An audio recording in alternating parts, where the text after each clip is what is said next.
Another favorite text, and this is the all-time favorite, is Romans 6 and verse 14.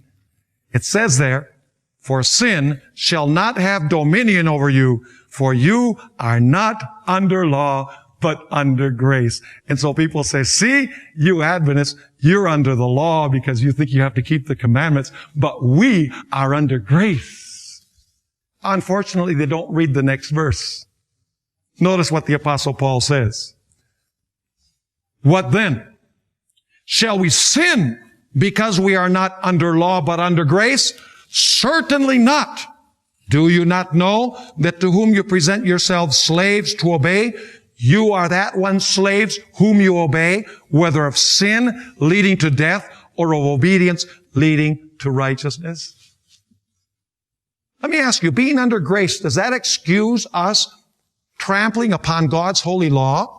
Does that excuse us from sin?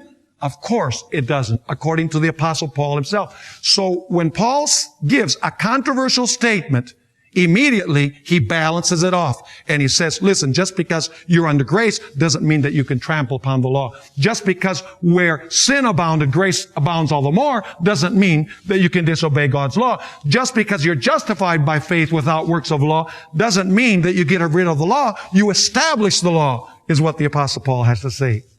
You see, the Apostle Paul knew that there were going to be some people who would have a disdain for the law of God. They would profess godliness, but they would not be concerned about their life, which means that they really don't have faith. They really don't have the inward motivation of love. Notice Titus chapter 1 and verse 16. Titus 1 and verse 16. Here it's speaking about a certain group of individuals who claim to be Christians. They profess to know God. So are these Christians? Yeah, they profess to know God. But in works, they what? They deny Him. In their what? They deny Him? They profess one thing, but in their works, they deny Him. Being what? Abominable, disobedient, and disqualified for every good what? For every good work.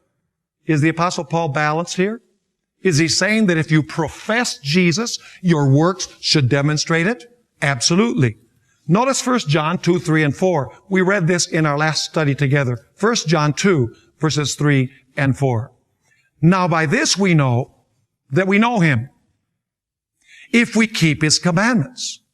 He who says, 'I know Him,' and does not keep His commandments is a liar, and the truth is not in him." Is this the correct balance? It most certainly is. See, there's a group of people who say, "I know Him, and I don't have to keep the commandments." There are others who say, "I keep the commandments, but they don't know Him." The key is to know Him and keep His commandments. To have faith and trust in Him and to keep His commandments. Notice also, Jesus spoke about people who claimed to be Christians, but whose works showed that they trampled upon the law of God. Matthew 7, verse 21. Matthew 7, verse 21. "Not everyone who says to me, 'Lord, Lord.'" Are those Christians if they say, "Lord, Lord"? Absolutely. "Not everyone who says to me, 'Lord, Lord,' shall enter the kingdom of heaven, but he who does the will of my Father in heaven. Many will say to me in that day, 'Lord, Lord, have we not prophesied in your name, cast out demons in your name, and done many wonders in your name?' And what is Jesus going to say? 'Oh yeah, you were mine because you said you were mine.' No. Notice verse 23. "And then I will declare to them, 'I never knew you. Depart from me, you who practice' what? 'Lawlessness.'"